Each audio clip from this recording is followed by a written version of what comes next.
Guys guys guys guys, हम लोग कितना खुशनसीब है कि अब से कुछ ही देर में हम लोग वीडियो शावर देखेंगे, और वो भी एकदम लाइव। ऐसा पहली बार हो रहा है गाइस, लाइफ में ऐसा नजारा दोबारा देखने को नहीं मिलेगा। ये देखो, अमेरिका में भी शुरू हो गया मीडिया शावर। अरे अब इंग्लैंड के आसमान में भी दिखाई दे रहा है। अगला नंबर हमारे देश इंडिया का है दोस्तों। तैयार हो जाओ आसमान में प्रकृति की आतिशबाजी देखने के लिए। वो देखो, शुरू हो गया।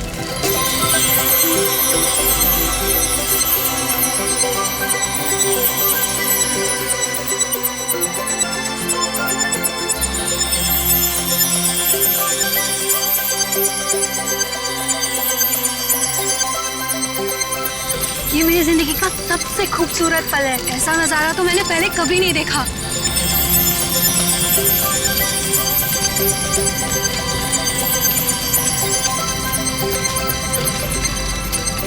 हे गाइस, वो देखो, आसमान से शायद कुछ गिर रहा है। ये कहीं किसी मीटियोर का हिस्सा तो नहीं है? वो देखो, वहां गिरा, चलो देखते हैं। ये था।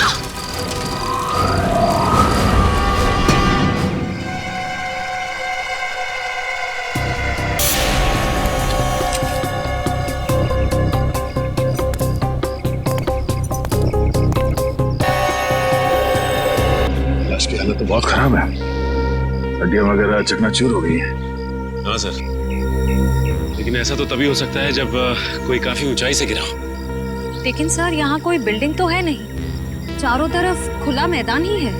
लाश आसमान से गिरी है, वरना इसकी इतनी बुरी हालत नहीं होती।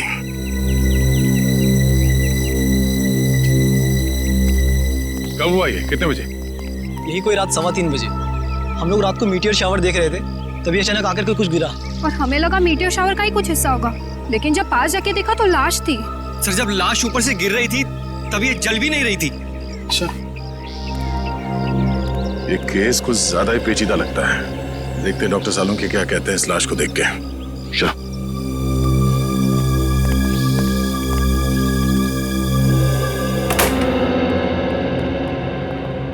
अरे सालुंके साहब, कुछ पता चला? हाँ, फिलहाल तो इस आदमी की उम्र पता चली है, और वो भी डॉक्टर तारिका ने ही पता किया होगा।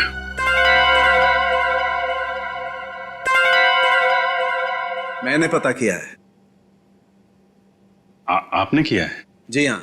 कोई शक है आपको? नहीं, शक की क्या बात है, आपने पता किया होगा तो ठीक ही किया होगा। वैसे क्या क्या पता क्या किया आपने? पता ये किया कि इस आदमी की उम्र 120 साल है।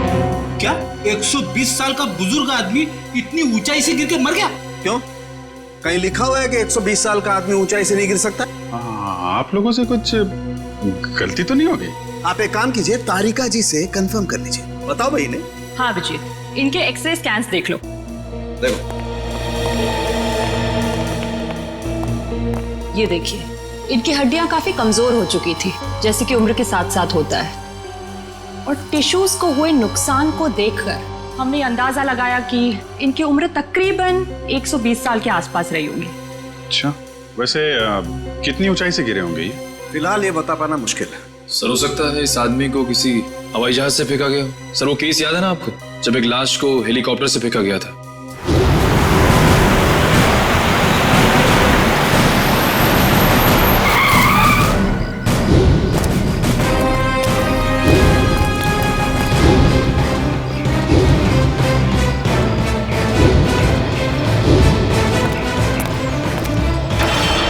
सर, या फिर हो सकता है हॉट एयर बलून से, या फिर स्काई डाइविंग कर रहा होगा। अरे कैसी बातें कर रहे हो तुम लोग यार, 120 साल का बुजुर्ग आदमी स्काई डाइविंग करेगा, हॉट एयर बलून से कूदेगा? वैसे भी हमें वहां पे कोई पैराशूट वगैरह तो मिला नहीं था। हेलो, जली हुई चीज समुद्र में गिरी है, लाश के पास वाले इलाके में? ठीक है, पहुंचते हैं हम।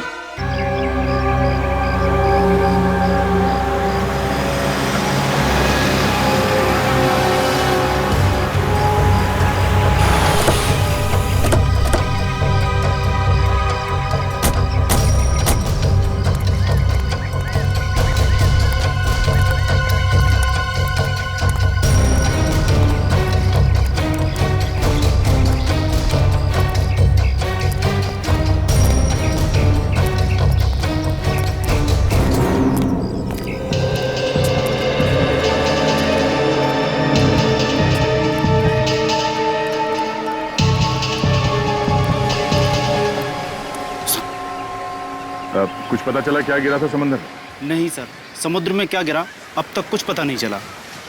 अच्छा, पहली बार किसने देखा था उस चीज को समुद्र में गिरते हुए? शंकर ने कह रहा था कि जब वो अनोखी चीज समुद्र में गिरी तो वो बॉम्ब की तरह फट गई और उसमें से चिंगारियां भी निकली।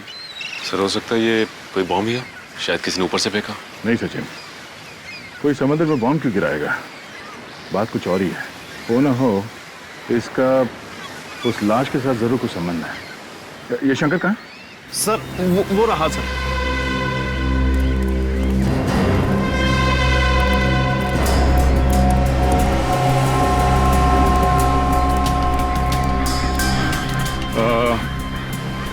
तुम शंकर हो? जी मैं शंकर। हम लोग सीआईडी से हैं। एग्जैक्टली हुआ क्या था? सर करीब रात के 3 बज रहे थे। मेरी बीवी जोर जोर से खर्राटे भर रही थी, इसलिए मुझे नींद नहीं आ रही थी। क्या आपकी वाइफ भी खर्राटे मारती है? रेडी, अब अपनी वाइफ की बातें शुरू मत कर देना। हाँ, क्या कह रहे थे आप? नींद ना आ पाने की वजह से मैं कुछ देर बाहर टहलने निकल आया। तभी अचानक मैंने देखा कोई बड़ी सी चीज जोर से छपाक करके समुद्र में गिरी। एक बहुत तेज रोशनी हुई, जैसे किसी ने आग का गोला दरिया में फेंक दिया। सर हो सकता है कि अंतरिक्ष से कोई उड़न तस्तरी गिरी होगी समुद्र में, और वो 120 साल का आदमी वो भी उड़न तस्तरी से ही गिरा होगा, फ्लाइंग सॉसर से। रेडी, मैंने तुमसे क्या कहा अभी? थोड़ी देर के लिए मौन व्रत रखो, समझे? सॉरी। जी कहिए। मैं समुद्र के नजदीक आया, ये जानने कि आखिर हुआ क्या है। तभी दूर एक आदमी की परछाई दिखाई दी। आदमी की परछाई? तुमने उसका चेहरा देखा? नहीं साहब, अंधेरा बहुत था, सिर्फ परछाई दिखी। वो आदमी समुद्र से निकला और वहां उस तरफ चलकर जाने लगा। फिर क्या हुआ? मैं उस आदमी का पीछा करने लगा क्योंकि मुझे शक था, पर वो आदमी वहां सड़क पर चलकर एक कार में बैठ गया और चला गया। कार का नंबर देखा है तुमने? नहीं साहब, नंबर तो नहीं देखा, लेकिन हाँ वो सिल्वर कलर की बैक्स्टर गाड़ी थी। उसने गाड़ी चाबी से खोली या? नहीं साहब, वो कार उसकी नहीं थी, क्योंकि उसने बहुत तिगड़म करके कार का दरवाजा खोला था। सर फिर तो कार चोरी की होगी। Thank you. अब ये पता करना पड़ेगा कि शहर में कितनी सिल्वर रंग की बैक्स्टर कार है जो चोरी हुई है और उनके नंबर्स क्या क्या हैं। सर स्पेक्ट्रोमीटर टेस्ट की रिपोर्ट आ गई है। देखिए मुझे लाश के कपड़ों में से क्या मिला है। क्या मिला है?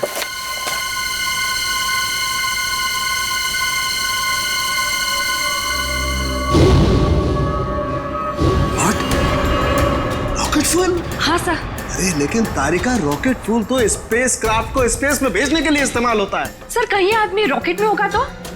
नहीं, रॉकेट में होगा तो भी क्या है, रॉकेट में होने से इसके कपड़ों पर रॉकेट फ्यूल कैसे आ सकता है Tarika? It is not possible. नहीं, ये कुछ और ही चक्कर है। क्या?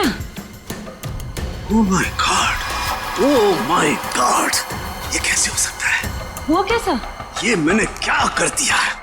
अब देखना, वो प्रद्युमन वो मेरी मजाक उड़ाएगा, आग बबूला हो जाएगा मुझसे। यार ये ऐसी गलती मैं कैसे कर सकता हूँ? गलती? कौन सी गलती सर? आने के लिए उस समुद्र में जो खास चीज गिरी थी उसके बारे में क्या पता चला? सर अब तक तो कुछ पता नहीं चला है सर लेकिन गोताखोर लगे हुए हैं। सर समुद्र का वो हिस्सा काफी गहरा और खतरनाक है, इसलिए गोताखोरों को काफी दिक्कतों का सामना करना पड़ रहा है। बॉस, अभी तो और भी दिक्कतों का सामना करना पड़ेगा। और भी दिक्कतों का मतलब क्या है डॉक्टर साहब आपका? मतलब ये अभिजीत के मुझसे बहुत बड़ी गलती हो गई है। गलती? ऐसी क्या गलती कर दी सर आपने? दया, अगर प्रद्युमन ये वादा करे कि वो मुझसे नाराज नहीं होगा तो मैं बता सकता हूँ। नहीं, अरे मैं नाराज क्यों हूँगा? मैं तो मिठाई बांटूंगा, क्योंकि the great intelligent and genius doctor Salunkhe ने जिंदगी में पहली बार अपनी गलती मान ली। तो डॉक्टर साहब बताइए, क्या गलती की आपने? गलती दरअसल मुझसे ये हुई है कि उस आदमी की उम्र 120 साल नहीं है। क्या 120 साल की नहीं है? नहीं। तो फिर क्या उम्र होगी उसकी? लगभग 50 साल। क्या साळुंखे, तूने 50 साल के आदमी को 120 साल का बना दिया? इतनी बड़ी गलती की तूने? यार दरअसल उस आदमी की हड्डियां तो यही बता रही थी कि उसकी उम्र 120 साल की होनी चाहिए, मगर स्पेक्ट्रोमीटर टेस्ट के बाद उसके कपड़ों पर मिला रॉकेट फ्यूल ये बता रहा है कि ये आदमी 4-5 महीने अंतरिक्ष में रहकर आया है। क्या उसके कपड़ों पर रॉकेट फ्यूल मिला? हाँ, और अंतरिक्ष में हड्डियों की डेंसिटी हर महीने 2% घटती जाती है। मतलब लाश अंतरिक्ष में से गिरी है? नहीं ब्रेडी, लाश अंतरिक्ष से अगर गिरती तो जल जाती। धरती पर पहुंचने से पहले ही उसके चीथड़े उड़ जाते, मगर ऐसा हुआ नहीं। मतलब ये लाश किसी स्पेसक्राफ्ट से गिरा है जब वो धरती पे वापस आ रहा होगा। मगर दया, हमारे देश से कोई स्पेसक्राफ्ट तो किसी इंसान को लेकर अंतरिक्ष में गया ही नहीं। फिर भी अभिजीत, हमें पता तो लगाना ही पड़ेगा कि है कौन ये, और फिर वो गिरा तो गिरा कहां से और कैसे, और ये तो हमें हमारी स्पेस एजेंसी ही बता सकती है। हेलो सर, मैं यहाँ का डिप्टी डायरेक्टर हूँ, हरीश मेरा नाम है। कहिए। हरीश जी, हम यहाँ पर एक ऐसे आदमी के सिलसिले में आए हैं जिसका खून हुआ है, मगर उसने अंतरिक्ष में 4-5 महीने गुजारे हैं। आपको तो इस बात की जानकारी होगी ना कि हमारे देश से कौन कौन आदमी अंतरिक्ष यात्रा करके आया। यस सर, जानकारी तो पूरी है, पर हमें ये जानकारी किसी को भी देने की अनुमति नहीं है, फिर चाहे वो CID क्यों ना। लगता है हरीश जी, आप इस बात की गंभीरता को समझ नहीं पा रहे हैं। एक आदमी का खून हुआ है, खून। एक ऐसा आदमी जो शायद आपका साथी था, जो आपके साथ उठता बैठता था, हंसता खेलता था, खाता पीता था, और इसीलिए हम ये जानना चाहते हैं कि क्या आपका कोई साथी लापता है क्या? सर, ये जो भी इंसान है ये हमारा साथी हो ही नहीं सकता, क्योंकि अभी तक हमारे देश की तरफ से कोई भी स्पेसक्राफ्ट एस्ट्रोनॉट लेके अंतरिक्ष में गया ही नहीं है। हो सकता है कोई चोरी छुपे गया हो अंतरिक्ष में। नहीं सर, स्पेस को इतनी साधारण जगह नहीं है, हमारी जानकारी के बिना वहां जाना असंभव है, इम्पॉसिबल। अच्छा, आपके स्टाफ में से ऐसा कोई आदमी है जो आज काम पे नहीं आया? सर, विशाल सर काम पे नहीं आए हैं। विशाल काम पर नहीं आया? अच्छा, क्या विशाल कभी अंतरिक्ष में गया था? हाँ सर, विशाल सर बहुत साल पहले अंतरिक्ष में गए थे, लेकिन किसी और देश की तरफ से। एक्चुअली सर, वो हमारे यहाँ का हेड इंजीनियर है। यहाँ के हर प्रोजेक्ट की शुरुआत उसी की देखरेख में होती है। 3 साल पहले 5 महीने के लिए वो अंतरिक्ष में गया था, जॉइंट नेशन स्पेस प्रोग्राम के तहत। अच्छा, गया था। अभिजीत, सालुंखे ने भी तो यही कहा कि वो इंसान 4-5 महीने के लिए अंतरिक्ष में था। हाँ सर, विशाल सर हमें अंतरिक्ष में जाने की ट्रेनिंग दे रहे थे। और क्या विशाल का कद 5 फुट 7 इंच था? जी। फिर तो सर, जिसकी लाश मिली है शायद वो विशाल ही है। मुझे तो यकीन ही नहीं हो रहा। नहीं हरीश जी, देखिए, जब तक DNA मैच नहीं होता हम यकीन से नहीं कह सकते कि वो लाश विशाल की ही है, लेकिन हमें विशाल के सारे मेडिकल डिटेल्स चाहिए और विशाल के घर का पता भी। जी।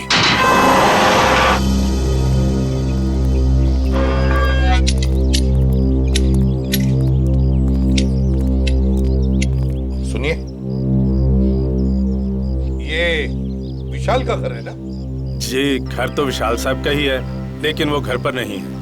हाँ, वो तो पता है हमें, लेकिन क्या विशाल जी के कोई घर वाले या परिवार वाले, कोई दोस्त वगैरह आसपास रहते हैं क्या?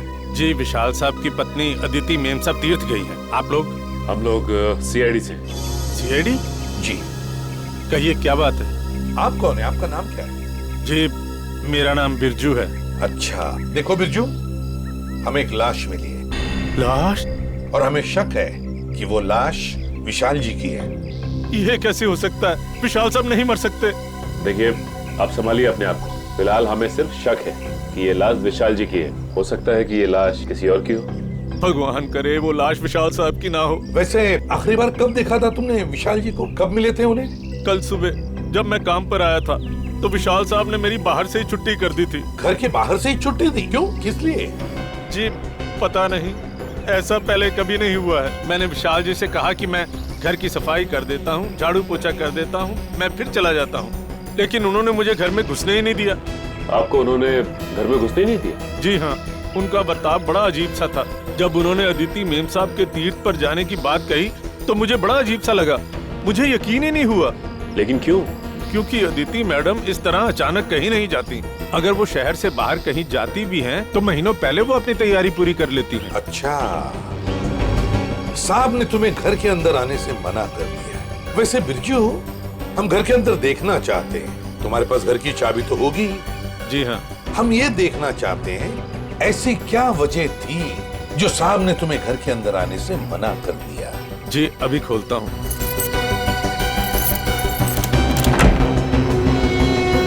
आइए साहब। सचिन, घर को अच्छी तरह से देखते हैं, देखते कुछ मिलता है क्या। चलो।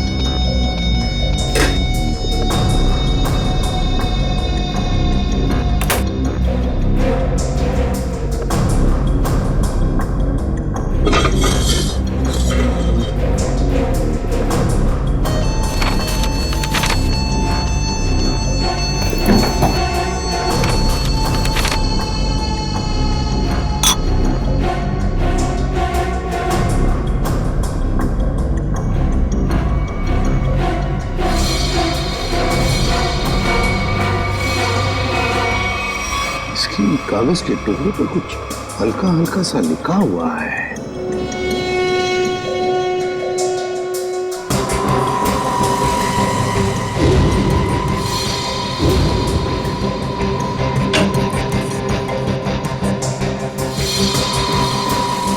सर। हाँ सचिन। ये देखिए सर, जूतों के निशान वो इस खिड़की से इस घर के अंदर आया है। इसके जूतों के निशान इस पेपर पे भी है सर। सचिन, घर की हालत को देखकर तो ऐसे नहीं लगता कि घर में कुछ चोरी हुई है, लेकिन जो भी इस घर में इस खिड़की से घुसा है वो या तो इस घर का आदमी है या फिर कोई ऐसा आदमी जो इस घर के बारे में और घर के लोगों के बारे में अच्छी तरह से जानता है और किसी खास मकसद से ही इस घर में घुसा है, किसी खास मकसद से। दया, वो चोरी हुई गाड़ी के बारे में क्या पता चला? सर, जगह जगह पुलिस चेकिंग कर रही है, बहुत जल्द गाड़ी मिल जाएगी। साळुंखे, तू यहाँ क्या कर रहा है? वो लगता है फिर से गलती करके आ गया ये। यार प्रद्युमन, तुम कभी सुधरोगे नहीं क्या यार? अरे यार नहीं, कोई मजाक नहीं। ठीक है, आगे से तुम किसी ऐसे इंसान से काम कराओ जिसने अपनी जिंदगी में कभी कोई गलती नहीं की। मैं जा रहा हूँ, बाय। अरे सर, डॉक्टर तारिका। क्या? मेरे कहने का मतलब है सर कि तारिका जी अकेली पड़ जाएंगी अगर आप चले गए तो। अच्छा, तो मतलब आपको तारिका जी की फिक्र है, सालुके की फिक्र नहीं है ना? ठीक है, तो मैं जा रहा हूँ। ठीक है, बाय। यार लेकिन जो बात बताने के लिए आया था वो तो बता के जा। वो आप इनकी डॉक्टर तारिका जी से पूछ लीजिएगा। मैं जा रहा हूँ, बाय। अच्छा ठीक है, बाय। 1 मिनट में वापस आ जाएगा। हाँ दया, देखा? देखो दया, मैं ना सिर्फ और सिर्फ तुम्हारी वजह से वापस आया। हाँ हाँ, क्योंकि मैं जानता हूं एक सिर्फ तुम हो जो मुझे अच्छी तरह से समझते हो, बाकी ये लोग तो मेरी नौकरी छीनने पर लगे हुए हैं। सर, वो मैं नहीं, कुछ कहने की जरूरत नहीं दया, मैं तुम्हें बहुत अच्छी तरह से समझता हूँ। वैसे समझता मैं इन लोगों को भी बहुत अच्छी तरह से हूँ। तो ऐसे दया, जो बात तुझे बताने के लिए आया था जरा पूछ ले, क्या बात है? अब सर, देखो दया, जो लाश आप लोगों को मिली थी ना, उसका डीएनए मैच हो गया है और वो लाश विशाल की है। क्या? विशाल की है? मतलब हमारा शक सही निकला? बिल्कुल। और जो जूतों के निशान आपको विशाल के घर से मिले थे वो किसी ऐसे आदमी के जो एक पांव से लंगड़ा के चलता है। ये कैसे पता चला सालुंखे सर? देखो, जब कोई इंसान लंगड़ा के चलता है तो उसका एक पैर पर वजन ज्यादा होता है और दूसरे पैर पर वजन कम होता है, और इसीलिए दोनों पैरों का अलग अलग निशान पड़ता है। वाह सालुंखे साहब, वाह, बड़ा तगड़ा ऑब्जर्वेशन है आपका। Thank you. समझता क्या है? वैसे साळुंखे यार, वो कागज के टुकड़े जो मिले थे विशाल के घर से, उन पर कुछ लिखा हुआ था, वो क्या है?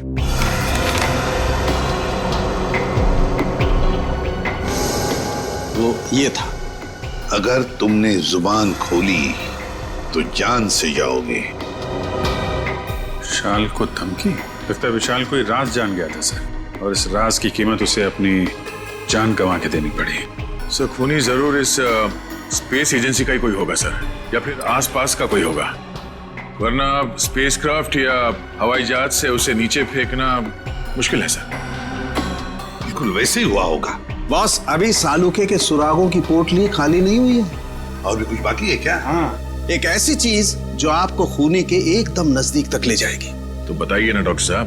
देखो दया, इन लेटर्स को गौर से देखो। इस आदमी ने ये लेटर्स कैपिटल में लिखे हैं ताकि अपनी हैंडराइटिंग को छुपा सके, लेकिन इनको जरा गौर से देखो।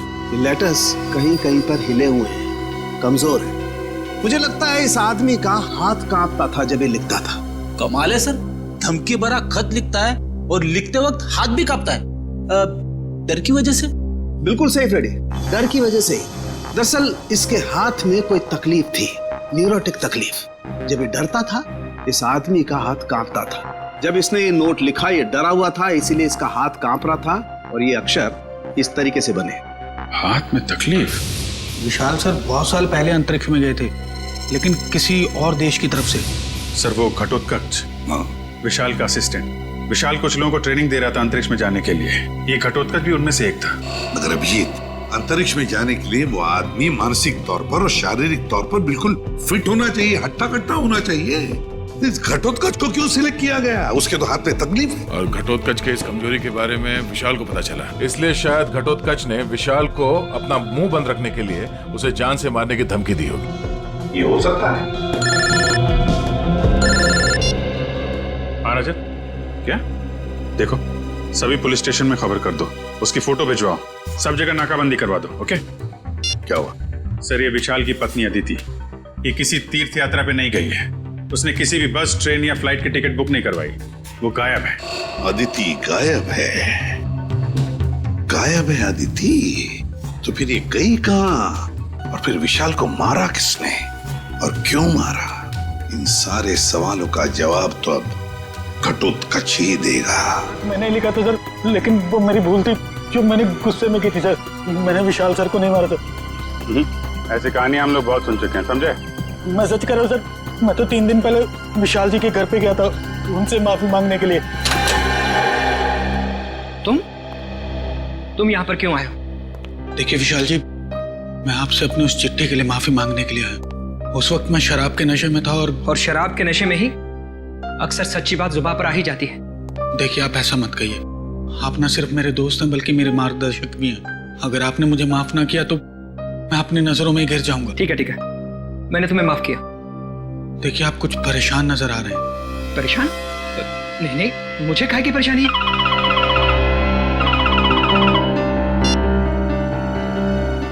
हेलो जी, ठीक है, आप जैसा कहेंगे मैं बिल्कुल वैसा ही करूंगा, लेकिन मेरी पत्नी पर कोई आंच नहीं आनी चाहिए। आदिति किडनैप हो गई और फिर किडनैपर आदिति को कोई नुकसान ना पहुंचाए, इसलिए विशाल ने ऐसी कहानी बनाई कि आदिति तीर्थ यात्रा पर चली गई। दया का फोन आ गया। अच्छा, चोरी की गई गाड़ी का पता चल गया। एक्सीलेंट।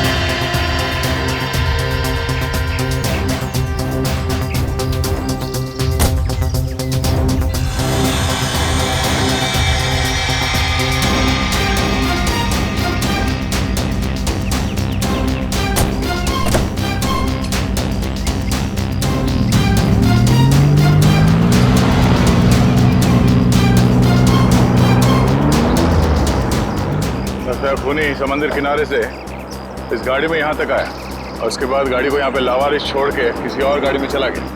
लेकिन सर, गाड़ी में तो कुछ भी नहीं मिला।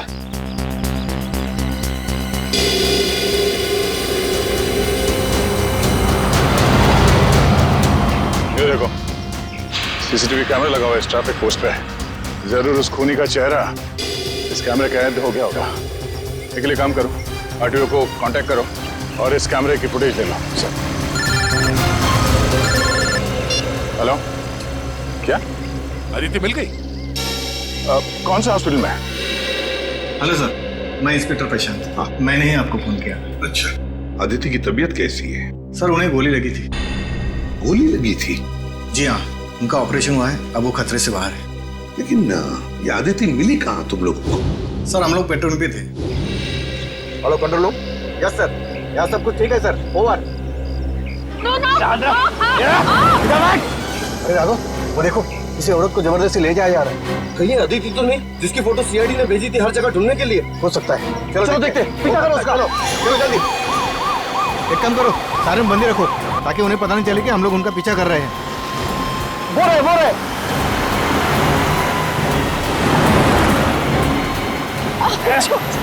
जाने दो मुझे, जाने दो ना मुझे।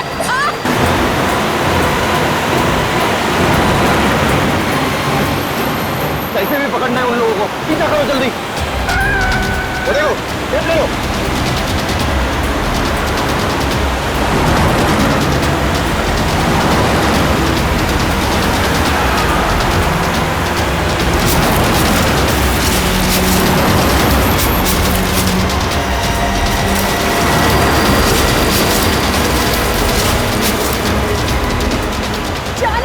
जाने देंगे जाने से पहले तोहफा तो लेके जाओ। ऐसा तोहफा दिखाता हूँ मैं तोहफा। ये है मेरा तोहफा। ड्राइवर ले चलो।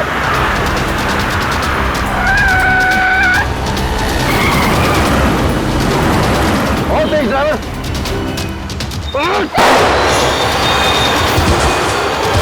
जल्दी चलो। ये तो आदिति ही है, इसे तो गोली लगी है। चलो जल्दी से हॉस्पिटल लेके चलते हैं। उस कार को हमने रोकने की बहुत कोशिश की सर, मगर हमारा ज्यादा ध्यान अदिति जी की तरफ था, इसलिए वो लोग हमारे हाथ से निकल गए। तुम लोगों ने बिल्कुल सही किया। गाड़ी का नंबर तो नोट किया होगा? नहीं सर, उस गाड़ी की नंबर प्लेट पे मिट्टी लगी हुई थी सर, इसलिए हम लोग आधा ही नंबर देख पाए।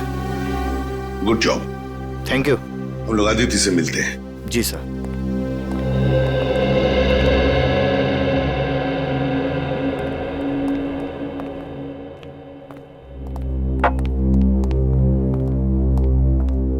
अदिति, अब कैसी हो? ठीक हूँ। आप कौन? मैं एसीपी प्रद्युमन, सीआईडी से। सीआईडी से? मेरे पति कहाँ हैं? बहुत जल्दी आ जाएंगे। बस एक बात बताओ, ये सब कैसे हुआ तुम्हारे साथ? 2 दिन पहले जब मैं सब्जी मंडी से घर लौट रही थी, कुछ लोग मुझे अपने गाड़ी में डालकर साथ ले गए। उनमें से किसी का चेहरा देखा आपने? नहीं, उन्होंने अपने चेहरे पर मास्क डाल रखा था। ओह, मास्क पहन रखा था। वैसे कहाँ लेकर गए वो तुम्हें, कुछ बता सकती हो? पता नहीं, उन लोगों ने मुझे कुछ खिलाकर बेहोश कर दिया था। एक अंधेरे कमरे में रखा था और वो मुझे विशाल के काम के बारे में सवाल पूछ रहे थे। विशाल के काम के बारे में? तो तुमने क्या कहा? मैंने उन्हें कहा कि विशाल अपने काम के बारे में मुझसे कोई बातचीत नहीं करते, लेकिन उन्हें लगा कि मैं झूठ बोल रही हूँ। नहीं आदित्य, देखो जिन्होंने भी ये किया है ना तुम्हारे साथ, उनको हम कड़ी से कड़ी सजा दिलवाएंगे, ये मेरा वादा है। आप उन्हें मत छोड़िएगा। वो लोग देशद्रोही है। कुछ देर बाद उनका बॉस भी उसी कमरे में आया और उसने मुझसे कहा कि विशाल मुझसे ज्यादा अपने देश से प्यार करते हैं। मैंने उन्हें जवाब दिया कि मुझे गर्व है कि विशाल पहले एक अच्छे नागरिक है और फिर एक अच्छे पति। बिल्कुल सही कहा तुमने, बिल्कुल सही कहा। और सच कहूं, हमें भी तुम पर गर्व है, क्योंकि तुमने ये सब किया ना इसकी वजह से। अच्छा बताओ, क्या तुमने उस आदमी का चेहरा देखा? नहीं सर, उसने भी अपने चेहरे पे मास्क डाल रखा था, लेकिन हाँ, गुस्से में आकर मैंने उस पर झपटकर हमला किया था। अच्छा? उसकी गर्दन पर खरोच आ गई थी। उस आदमी के गर्दन पर खरोच आई थी? तो फिर सचिन, जरूर आदिति की नाखून में उस आदमी की चमड़ी के अंश होंगे। उस आदमी के चमड़ी के अंश होंगे। हाँ निखिल, ट्रैफिक सिग्नल का फुटेज रेडी है? हाँ सर, रेडी है। चलो देखते हैं।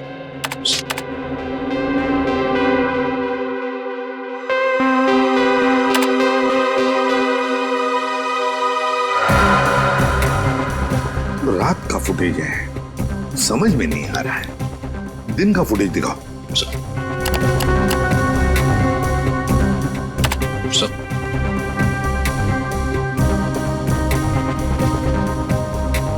कोई आदमी गाड़ी की तरफ चलते हुए आ रहा है।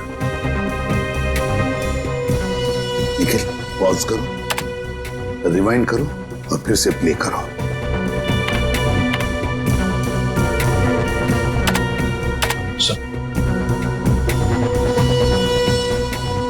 और जो जूतों के निशान आपको विशाल के घर से मिले थे, वो किसी ऐसे आदमी के जो एक पांव से लंगड़ा के चलता है।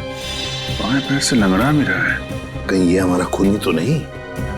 सर, मगर ये आदमी है कौन? इसका चेहरा तो दिख ही नहीं रहा है। पता चल जाएगा फ्रेडी, ये है कौन ये पता चल जाएगा। लाल जूते जो पहने हैं। निखिल, रिवाइंड करो, जूम करो जूतों पर।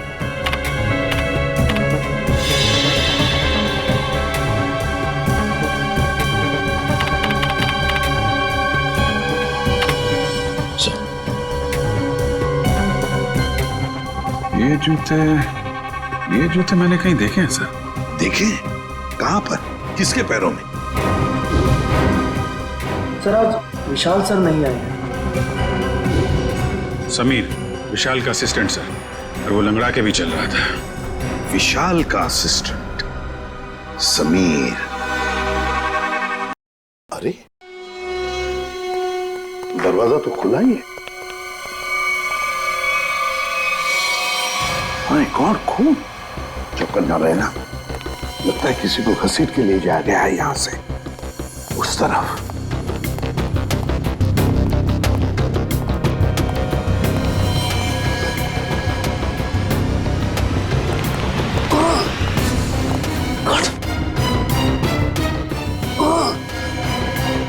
सर, ये तो समीर है। समीर, जल्दी से एम्बुलेंस बुला। समीर, घबराओ मत, देखो हम लोग सीआईडी से। हेलो, कुछ नहीं होगा, एम्बुलेंस बुलाई है हमने। क्या क्या कह रहे हो? क्या बताओ बताओ। Sameer, Sameer. Okay, thank you sir. Ambulance आ रही है सर। समीर तो मर गया। माय गॉड सर, हम तो सोच रहे थे कि ये समीर ही गुनहगार है, लेकिन यहाँ तो समीर का ही किसी ने खून कर दिया। वही तो, इस शतरंज के खेल का असली खिलाड़ी तो कोई और ही है, कोई और ही है। समीर के घर में से जो डॉक्यूमेंट्स मिले उससे पता चलता है कि समीर विशाल के लिए काम करता था, जासूस था वो विशाल का। दुनिया के सामने समीर विशाल का असिस्टेंट और असली काम जासूसी। एग्जैक्टली।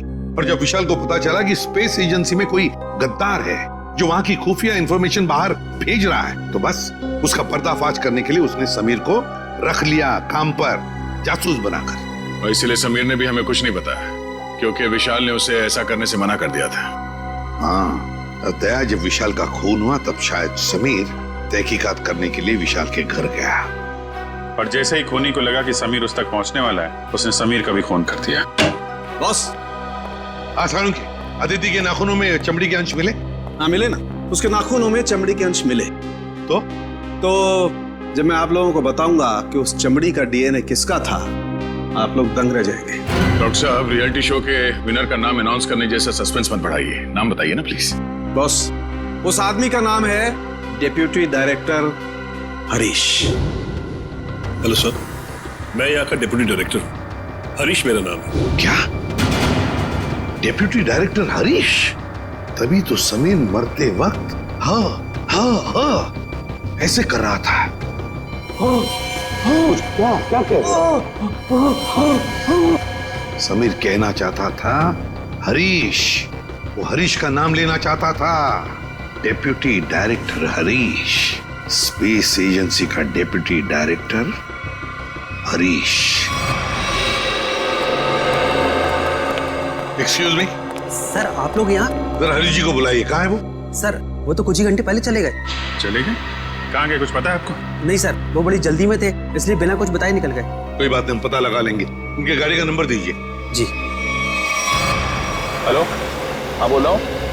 कहाँ पे? एमआई इलाके में? ठीक है, ओके सर। हरीश की गाड़ी एमआई इलाके में देखी गई है सर। एमआई इलाके में? हाँ सर। शेयर जरा नक्शे में चेक करो, एमआई इलाके में हरीश कहाँ जा सकता है? सर, एमआई इलाके के आगे तो बॉर्डर है, हमारे राज्य की सीमा, और ये बॉर्डर एमआई इलाके से 15 किलोमीटर दूर है। तो ये उड़ान भर के हरीश अपना घोंसला कहीं और बनाना चाहता है। और सर, उड़ान भरने के लिए पास में ही एक रनवे और एयरफील्ड भी है। फिर तो सर ये शहर से नहीं, देश से बाहर निकलने का प्लान बना रहा होगा। तो चलो इसके प्लान का आज क्लाइमैक्स कर देते हैं।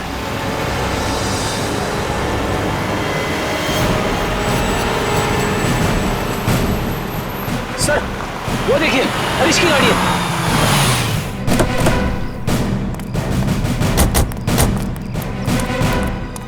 सर गाड़ी तो खाली है सर, तो लगता है भाग गया है हरीश। लगता है वो एयरफील्ड की तरफ गया है। चलो लेट्स गो।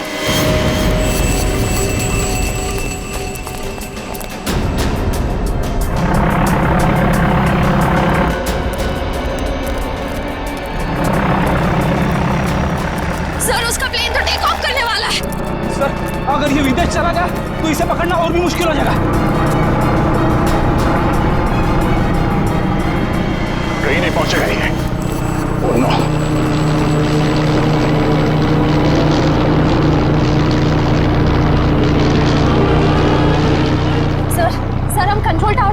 सकते कि ये प्लेन किस दिशा में और कौन से देश की तरफ गया है।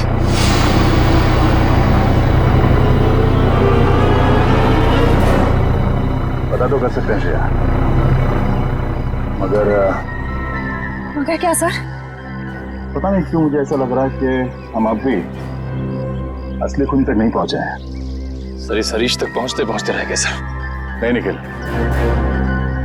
असली खूनी ये हरीश नहीं है। हरीश नहीं है तो फिर कौन है सर? अब मेरी समझ में आ रहा है कि सब किसका किया धरा है। चलो। तुम लोगों को अपने बुरे कर्मों की सजा जरूर मिलेगी। सारा गुनाह तुम लोगों ने किया और इल्जाम मेरे मत्थे मर दिया। बात तो तेरी ठीक है, मगर सीआईडी कभी पता नहीं कर पाएगी कि असली मुजरिम कौन है, क्योंकि हमने तुम्हारे बैंक अकाउंट में पूरे 15 करोड़ रुपए डलवाए। 15 करोड़ रुपए? हाँ, 15 करोड़ रुपए, जिससे उनको लगेगा कि तुमने अपने जमीर का सौदा कर दिया है 15 करोड़ रुपयों के लिए, और अब देशद्रोही बन गए। शर्म आनी चाहिए तुम लोगों को। शर्म तो हमें आने से रही। अब तू एक अच्छे बच्चे की तरह उस नए मिशन की पूरी जानकारी हमें देते। चल। नहीं, कभी नहीं। मैं रुपयों के लिए अपने देश को कभी नहीं बेचूंगा, कभी नहीं।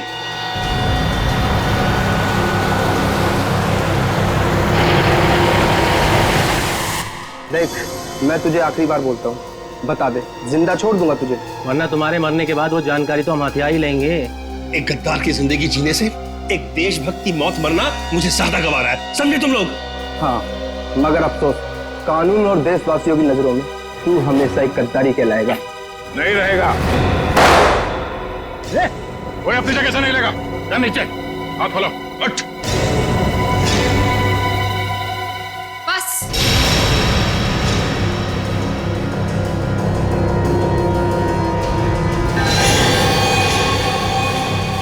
बहुत हो चुका ये नाच गाना, अब काम की बात करें। हाँ, काम की बात भी हो जाएगी। अदिति, तुम लोग मुझे देखकर चौंके नहीं? नहीं, हमें पहले ही पता चल गया था। ज्यादा चालाक बनने के चक्कर में तुम खुद अपनी जाल में फंस गई। तुम्हें याद है, तुमने कहा था कि 2 दिन पहले तुमने हरीश के गले को खरोचा था। हा? मैंने उस पर झपटकर हमला किया था। अच्छा? उसकी गर्दन पर खरोच आ गई थी। हाँ तो? मगर जब हम हरीश से मिलने स्पेस एजेंसी गए थे, तब उसके गले पे खरोच का ऐसा कोई भी निशान नहीं था। नहीं सर, स्पेस को इतनी साधारण जगह नहीं है। हमारी जानकारी के बिना वहां जाना असंभव है। और हमसे मिलने के बाद हरीश के गले पे खरोच का निशान बनाया गया ताकि तुम हमें गुमराह कर सको। सर इन लोगों को बिल्कुल मत छोड़ना। इन लोगों के पास देश की एक ऐसी खुफिया जानकारी है जो ये अरबों रुपए में दुश्मन को बेचना चाहते हैं। अपनी जेब भरने के लिए देश की सुरक्षा का सौदा करने चली थी तुम। अब चलो, मायके चलने की तैयारी करो। तुम लोग ऐसे नहीं मानोगे। सीआईडी के ऊपर गोली चलाने की कोशिश कर रही हो? ये रहा उसका इनाम। बोलो, क्यों किया तुमने ये सब? मैं दुश्मन देश की जासूस हूँ। 8 महीने पहले मैंने विशाल से शादी की ताकि भारत की स्पेस एजेंसी की सीक्रेट्स और आने वाली प्रोजेक्ट्स की जानकारी मैं चुरा सकूं। मगर तुम्हारे पति विशाल को तुम्हारी हरकतों और हाव भाव पे शक हुआ और इसीलिए उसने तुम्हारे पीछे जासूस लगा दिए। विशाल को सिर्फ इतना ही शक था कि स्पेस एजेंसी में कोई गद्दार है, लेकिन वो ये नहीं जानता था कि गद्दार खुद उसकी पत्नी ही है। जब तुम्हें ये जासूसी वाली बात पता चली तो तुमने उस जासूस समीर को मार दिया और अपने आप को अगवा करने का प्लान बना लिया। क्योंकि मुझे लगा था कि मुझे छुड़वाने के लिए विशाल उन अगवा करने वाले लोगों को वो खुफिया जानकारी दे देगा, लेकिन शायद विशाल को मुझसे ज्यादा देश से प्रेम था, इसलिए विशाल ने उन्हें गलत इन्फॉर्मेशन दी और मुझे छुड़वा लिया। और तुम्हें इस बात का गुस्सा आया और तुमने विशाल को प्लेन से नीचे धक्का दे दिया। हाँ, मैंने प्लेन क्रैश करवाया था और खुद पैराशूट से नीचे आ गई। और फिर तुमने मुझे फंसाने का प्लान बनाया? क्योंकि मैं चाहती थी कि विशाल के खून का और इस सारी गद्दारी का इल्जाम तुम्हारे सर पर आ जाए। मगर तुमने कभी ये नहीं सोचा कि सीआईडी कभी ना कभी सच का पता लगा ही लेगी। तुम इस देश को बर्बाद करना चाहती थी, अब इस देश की खातिरदारी भी देख लो। फांसी के लिए तैयार हो जाओ तुम।